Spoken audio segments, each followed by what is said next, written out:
Hello rayon, welcome back. आज हम लोग बात करेंगे साइबर सिक्योरिटी के इंपॉर्टेंट क्वेश्चन के बारे में। जैसा कि आपको पता है कि एकेटी के एग्जाम आने वाले हैं और बहुत से स्टूडेंट को कंफ्यूजन है कि कौन से क्वेश्चन को कवर किया जाए। तो इस वीडियो में मैं डिस्कस करूंगा इंपॉर्टेंट क्वेश्चन जो आपको पढ़ना चाहिए। और ये जो शीट है मैं टेलीग्राम पर शीट शेयर कर दूंगा और इसके सारे क्वेश्चन प्लीज लगा लीजिएगा, क्योंकि इसके लगाने के बाद आपके 50+ मार्क्स आ जाएंगे। तो सबसे पहले अगर बात करें सेक्शन ए की, तो यहाँ पे जो क्वेश्चंस होते हैं 2 नंबर के, जहाँ पे आता है डिफाइंड साइबर क्राइम, बॉटनेट क्या होता है, why mobile need security, define authentication and authorization के बारे में पता होना चाहिए, what is the virus and bomb, explain digital evidence and why cyber is needed.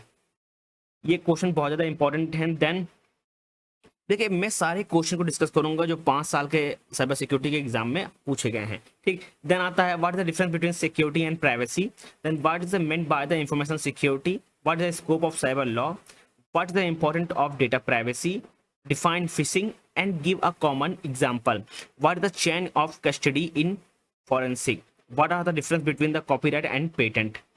These questions are most important question for 2 marks. Then section B, in section B we first question is explain how criminal plan cyber attack and including the step involved. ये बहुत important है। मैंने already इस पे video बना रखी है, मैंने साइबर सिक्योरिटी के सारे यूनिट्स को कवर रखा है, साथ साथ में मैंने नोट्स को टेलीग्राम चैनल पर शेयर किया। मैंने जो मेरी पीपीटी है उसमें आप पाएंगे सारे स्टेप, कैसे क्रिमिनल साइबर अटैक परफॉर्म करता है, कैसे उससे बच सकते हैं, उसके बारे में मैंने वहाँ पे डिटेल पे पढ़ाया है। क्वेश्चन बी है explain the different type of cyber security policies that an organization should implement. D DOS, explain how DOS and DDoS attack work and their potential consequence. Then question आता है explain the importance of chain of custody in digital forensic investigation. ये question बहुत ज़्यादा important है। साथ में question number C भी बहुत ज़्यादा इंपॉर्टेंट क्वेश्चन है। देन आता है explain the need of information security policy in an organization. देन आता है how the term cyber crime originated and state few cyber crime.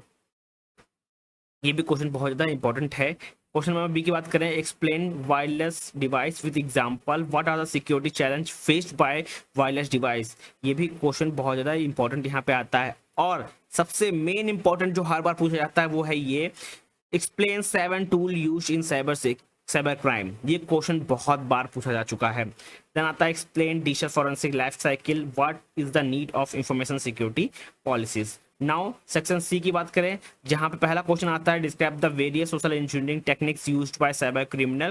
देखिए, सोशल इंजीनियरिंग आपको पता होना चाहिए, सोशल इंजीनियरिंग होता क्या है, उसके टेक्निक्स के बारे में पता होना चाहिए। क्वेश्चन को घुमा फिरा के यहाँ पे दे देंगे। ठीक, सिनेरियो बेस्ड क्वेश्चन इसका भी बन सकता है। देन नेक्स्ट क्वेश्चन है explain the impact of botnet of cyber crime and online security. Then आता है discuss the challenge in enforcing cyber law in a globalization world. Then question है explain the importance of intellectual property line in digital age. ये question बहुत ज्यादा important यहाँ पे होने वाला है। Now describe the method of use to exploit buffer overflow. ये क्वेश्चन बहुत ज्यादा इंपॉर्टेंट है। कभी कभी 2 नंबर में भी आ जाता है कि बफर ओवरफ्लो क्या होता है, और मेथड एक्सप्लेन करने को यहाँ पे पूछ देते हैं 10 नंबर में, आपको पूरा एक्सप्लेन करना है। और नेक्स्ट क्वेश्चन जो है प्रॉक्सी सर्वर एनालाइजर इन साइबर क्राइम, ये क्या होता है, इसके यूज क्या होते हैं, इसका डायग्राम सब कुछ यहाँ पे पूछ लेगा 10 नंबर में। ये क्वेश्चन बहुत ज्यादा इंपॉर्टेंट है। आपको पूछेगा कि प्रॉक्सी सर्वर होता क्या है, कैसे ये वर्क करता है, ठीक, इसके यूज क्या है, इसके एडवांटेज क्या है, इसके डिसएडवांटेज क्या है, एनालाइजर क्या होता है साइबर क्राइम। ये क्वेश्चन कंबाइंड बन सकता है 10 नंबर में। ठीक। देन क्वेश्चन आता है explain the different type of cyber security policy that organize should implement. Then describe the process of developing and implementing a comprehensive cyber security policies. Now discuss करेंगे फिर question, और ये old paper के questions हैं यहाँ पे जो discuss करने जा रहा हूँ। जहाँ पे आप पूछा जाता है पहला question, how are cyber criminal classify cyber crimes, what is the fuel of cyber crime, how may are cyber criminal plan cyber crime. Then आता है explain the security measure and policies taken for a mobile device, state some attack on mobile device, what is the security implication for an organization. Then question आता है what is the identity threat, how it's done and how ID thief can be handled.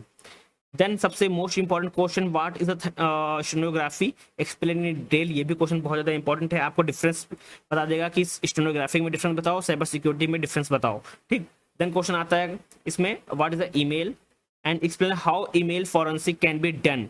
ये question बहुत ज़्यादा important scenario based question भी यहाँ पे पूछते हैं कि जो ईमेल अगर किसी थर्ड पार्टी ने भेजा है, आप कैसे वेरीफाई करेंगे वो रियल यूजर ने भेजा है कि किसी अटैकर ने भेजा है, कैसे उसको जांच करेंगे। अगर अटैक हो गया है तो कैसे, किस पर्पस से अटैकर ने आपके सिस्टम में एंट्री की है, ठीक, वो सब यहाँ पे आपको पता होना चाहिए, ठीक। What are privacy threat, what are the challenge faced. Next question है what is cyber law, state few cyber law in India. Then last में आता है overview of intellectual property right related to the regulation in India. ये question बहुत ज़्यादा important है। मैं इसकी शीट टेलीग्राम पे शेयर कर दूंगा। प्लीज़ जो स्टूडेंट सेकेंड ईयर में है जिनका साइबर सिक्योरिटी का पेपर है AK2 का, ठीक, क्योंकि AK2 के पेपर की डेट शीट आ चुकी है, प्लीज़ ये क्वेश्चन जरूर लगा लें, इससे आपको बहुत ज़्यादा बेनिफिट होगा। 90% क्वेश्चन इसी से पूछे जाएंगे, इससे रिलेटेड क्वेश्चन पूछे जाएंगे यहाँ पे। Thank you everyone.